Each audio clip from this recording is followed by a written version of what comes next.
just wanted to show you how I do the paws on the back legs of the Hendricks hare. There's obviously lots of different ways you can do it, but this is one way that I found is quite good. If you choose a fabric, and I must admit this isn't the best fabric, it's what I wanted because for the look of the hair, but it's quite a thick corduroy. It's from my husband's old country trousers. But if you choose to put it on cross grain, you'll have more stretch to go around the actual paw itself. So all you do is put it over and then pull it down and keep pushing every little ruckle out, and gradually all the ruckles will go, and do that right up to wherever. I mean, you might want to stop it just here, but I'm going quite a long way up the leg, but gradually those will pull out. But it's only if you put it across grain. Otherwise, if you have it straight of grain, it's going to be more difficult, but there's a little bit more leeway when it's cross grain. So you go all the way around the top like that and get it as smooth as possible, and then tack it in place. I've done a rough tack all the way around there. As I say, this isn't a perfect fabric because it is very thick.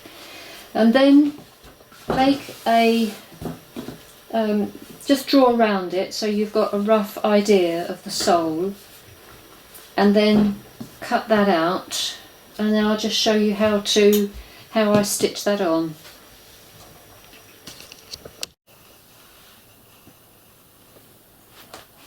So now what you have to do is this is actually another corduroy fabric, but I don't want two corduroys together, so I'm going to use the reverse of it. But put the paw right on the top, holding those fabrics underneath, and you might have to trim off some of that fabric as well, and then just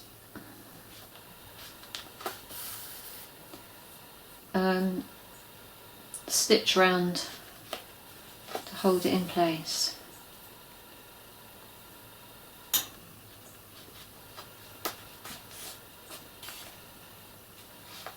This is actually 3 lengths of or triple cotton thread. I've been using a fishing line which worked really well on the main body of this one, but I didn't want any more aggro because this going through this thick corduroy is quite hard anyway. So, and if you just keep tucking that in as you go round,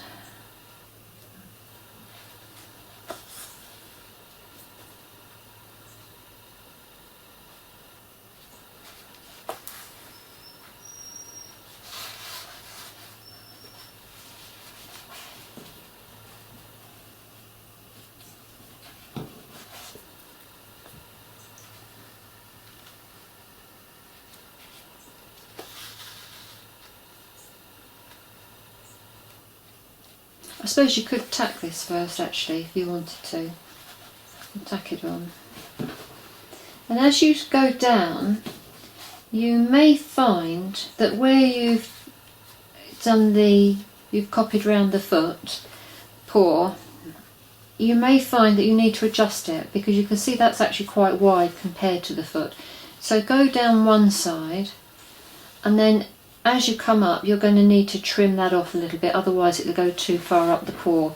But it's because you're pulling it tight as you go along as well, which you can't estimate when you cut out the sole.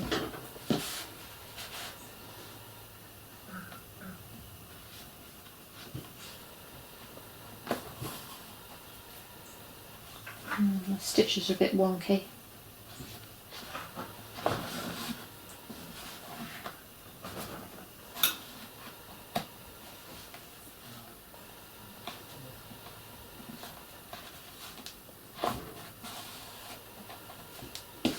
But that gives you an idea, and then some ladies have put the paw marks on here, and that looks really cute as well.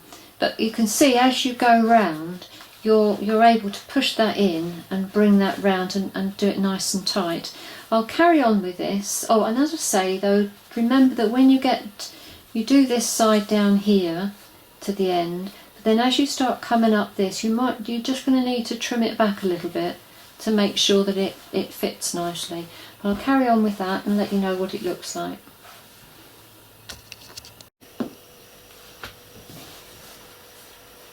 And that's the finished sole of the foot, or leg, paw, whatever you like to call it. But there's still a little bit of ruckling, you can't avoid it, and this is a particularly fat or thick fabric anyway, but it does make it quite nice and smooth going around the front paw.